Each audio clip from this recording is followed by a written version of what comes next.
High, আমি সুপর্ণা। তো দুদিন ধরে মনটা খুব খারাপ ছিল, তার কারণ আমার সাজানো 2টা ব্লগ ডিলিট করে ফেলেছি আমি নিজেই। তো স্টোরেজ ফুল হয়ে গেছিলো, তো তার জন্য ভিডিও ডিলিট করতে যাই আমি ব্লগ 2টাই পার্মানেন্ট ডিলিট করে দিয়েছি। তো সেটা অবশ্যই আমার ভুলের জন্য, তো তার জন্য একটু মনটা খারাপ ছিল, তো ওই জন্য 2 দিন কোনো ব্লগ শেয়ার করিনি। তো যাই হোক, তো কেমন আছো তোমরা সবাই? আশা করছি খুব ভালো আছো। তো সকাল সকাল ঘুম থেকে উঠে বিছানা চাদর গোছানোর পর আমার যেটা ফার্স্ট কাজ থাকে সেটা হচ্ছে ফুলের গাছে জল দেওয়া। তো এখন তো ঠান্ডার দিন, প্রত্যেক দিনই জল দিতে হয়, শুকিয়ে যায়। তারপরে তো আসতেছে পুরো একদম খরা রোদের দিন, তো প্রত্যেক দিনই এখন জল দিতে হবে। ফুলের গাছে জল দেওয়া শেষ হলে আমি চলে আসি বাড়ির কাজে। বাড়ির সমস্ত বাসি কাজ যা ছিল সব কিছু করে নিই। আর আজকে তো বৃহস্পতিবার, পুজো দিতে হবে, তাই অর্ধেক বাড়ি আমি কালকেই লেপে রেখেছি বুধবার, আর অর্ধেক বাড়ি আমি বৃহস্পতিবারে লেপছি। তো এরকমই করি, তাহলে কাজের চাপটা অনেকটাই কম হয়। সপ্তাহে 2 দিন করে মাটির বাড়ি লেপি। আর এরকম লেপা বাড়ি থাকলে না খুব ভালো লাগে, মনটাও ভীষণ ভালো থাকে আর দেখতেও দারুণ লাগে।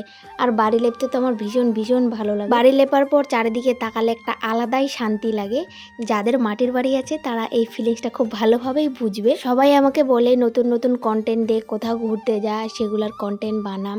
তো আমি যেহেতু কোথাও ঘুরতে যাই না, আর বাড়ি থেকেও সেরকম কোথাও ঘুরতে যেতে দেয় না, তাই আমি ডেইলি লাইফস্টাইলটাই তোমাদের সাথে শেয়ার করি। আর তোমরাও সেটা মোটামুটি সবাই খুব পছন্দ করো, ভালোবাসো। তো এইভাবেই সাপোর্ট করতে থাকো। তো তোমাদের সাথে বকবক করতে করতে আমার এদিকে বাড়ি লেপা কিন্তু কমপ্লিট। তো তারপরে এই যে দেখতে পাচ্ছ, এগুলো কিন্তু সব আমাদের বাড়ির ফুল গাছ, ধুতুরা ফুলটা বাদে। এমনকি দুব্বা গাছটাও আমি বাড়িতেই লাগিয়েছি, যাতে বাইরে যাতে না হয়। তো দেখো, আমি এখানে স্নান টান করে নিয়ে এখন আমি ঠাকুরকে স্নান করাচ্ছি, তারপর পুজো করব।